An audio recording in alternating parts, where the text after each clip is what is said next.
Did you feel that there was any hangover from Saturday coming into this game? No. I think when you play basketball, you learn to have a really short-term memory. We talked about the game, we learned from it, and we carried some of our learning points, especially with the presses, into this game. So I don't think there was much of a carryover. Will you talk a little bit about the second half offense, especially the first part of the second half? Something different, just better? What happened? I think we just executed a little bit better than we did in the first half because we didn't drop any special plays, and everything that we ran was in our playbook already. We just executed to a finish this time. And will you talk also the defense in the second half, because I think that's kind of, you would tell me if you agree, you were playing such good defense to start the second half. They couldn't press. It allowed you guys to bust out, run some, run transition, things like that. They have really good players and quick players at that, so we had to learn to adjust to give them a step. Especially they had some guards. I know Sweeney didn't play much in the first half because she was in foul trouble, so we had to adjust as we went in the second half to her. And at the beginning when we came out, I think we did a really good job, and it did prevent them from being able to press, which helped us a lot because we could push a lot quicker. You talk about the emotion of reaching 1,000 points. It was fun. Bruce tried to hide it from me, but I'm sneaky, so I knew it was coming up. But it's exciting, and I'm glad I hit it at home so that I can have the crowd and the support and everything. What do you mean when you say that she hid it from you? Well, Ruth likes to call secret meetings in her office, and she has a lot written down behind her desk. And she likes for you to sit away from her desk. Well, I always hover over her desk and just, see what I can read. So I saw it written down. And then last night I came to print something and went in her office and she wasn't there, and it was on my computer and everything. And my mom knew. And so She's sneaky, you're sneakier. Yeah. It's battle of the sneaky people when it comes to us. And you can ask her, I always win. Can't get anything past me. Is it one of those things where were you keeping track in your head what was going on? You just came by and said, I think I had X amount of rebounds. Do you do that when you're playing? I do try to keep track of rebounds. Not keep track, but I like to get 10 just to see if I can, just to set my goal and see if I can get it. I see I was a little shy tonight, Maybe mean legs will come out, That's all I'll say. You mentioned being able to do it at home, and excuse me.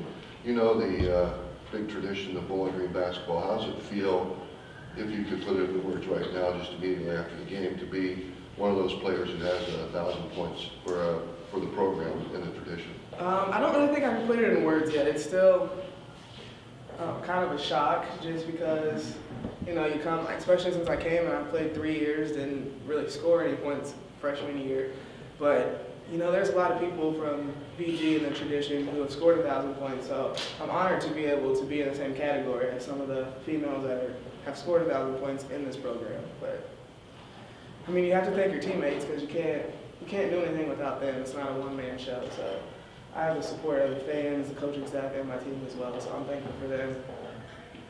Excited to get this win tonight. I thought it was a really good team effort from start to finish. We did a good job playing for 40 minutes, and I thought that was a key that we emphasized before the game started. Other keys that we really tried to emphasize were this is a team in Eastern Michigan that has their starting 5 averages double digits, all 5. So for 2 of the 5 to score in double digits, and for us to hold 3 of them to single digits, I thought that was a really good defensive effort by them. They stuck to the game plan as well. It's always difficult playing kids that you recruited, and Olivia Fowley and Sharon Sweeney, they're local stars from the Toledo area, and we really felt like we had to contain them because those 2 kids playing in this facility, I knew that they would have strong games today. And, for us to hold Sharon to 18 on 17 shots, she's a high volume shooter, but can score anytime she wants, in my opinion. But I thought we did a really good job on Olivia in particular. her as well, because that's a kid who's been playing really well for them. She's a redshirt senior coming off of a knee injury, and just got a really, really big heart. But as I said, we wanted to try and contain some of their starters, and I thought we did that. As always, what another key of mine is to score more foul shots than the other team attempts, and we got to the line a lot in the second half. I thought that was a big key, as well as the first 4 minutes of the second half. We extended a 5-point lead to 10 points and get a quick timeout. And then we were able to get into the bonus really early in that second half. So proud of our effort again. Yet with that said, it's a short turnaround before we play on Sunday afternoon. What did you think of the run start of the second half? I mean, just what was the explosive spark that set that off? I thought we could emphasize, and we did emphasize this at halftime, of becoming better screeners. We wanted to run some more plays where we ran some back screens in addition to a lot of high ball screens at the top of the key, in addition to some wing ball screens. And we wanted our kids to be able to turn the corner, but just becoming better screeners.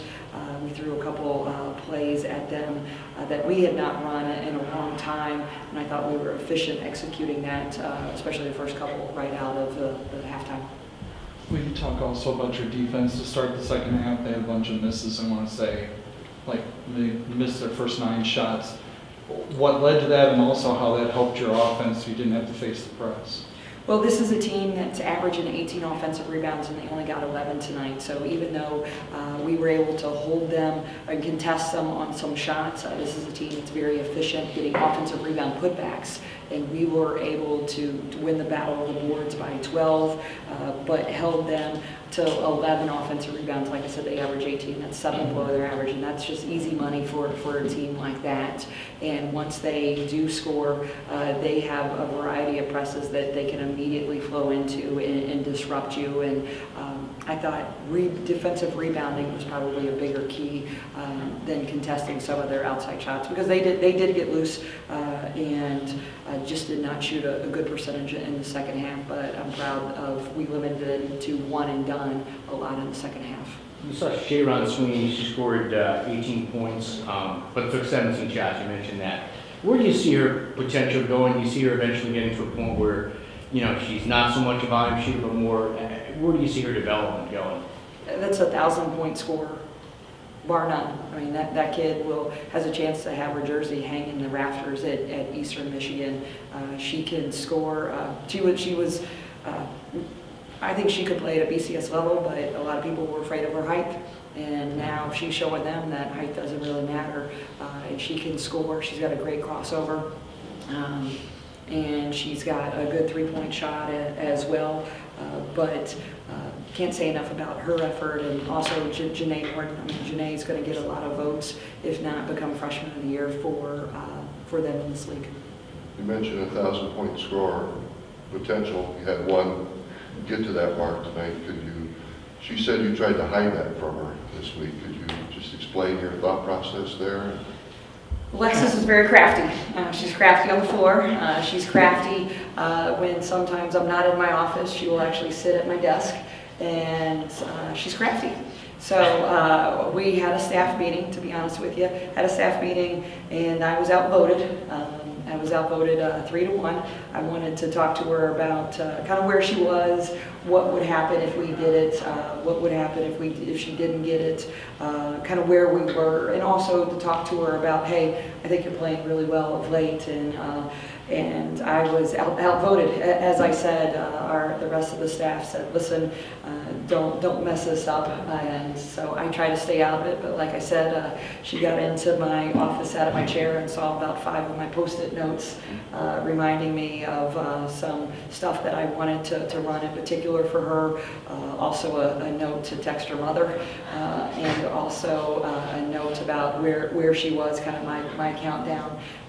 When you get to this plateau as a student athlete, you can't take that away. She got this record. She earned this record. Her name will always be etched in the record book. Her name will continue to climb. She's And right now, I think at 1,002, so that currently puts her, I think, at 24, 23rd, something like that. But that's a kid who, as everybody knows, started at Duke, scored very few points there, just wasn't real happy, came closer to home. So now she's really a 1,000-point scorer in 3 seasons, and that's tough to do. And it just shows what kind of player she is and how smart of a player she is. I thought she was very efficient tonight. She didn't force anything. When she did get doubled a couple times, she got the kick out as well. But she was very aggressive offensively, and I wanted to reward her with a couple of quick hits there early on, because I thought she had a lot of energy tonight. My usual, can you update us on Kennedy at this point? On Kennedy, she has seen a specialist as of right now. We're continuing to work with that specialist, but obviously as each game passes, you have to consider redshirting. That any coach would consider that at that time, no matter what type of injury it is, but obviously we have seen a specialist and we are considering all options, but no final decision has been made.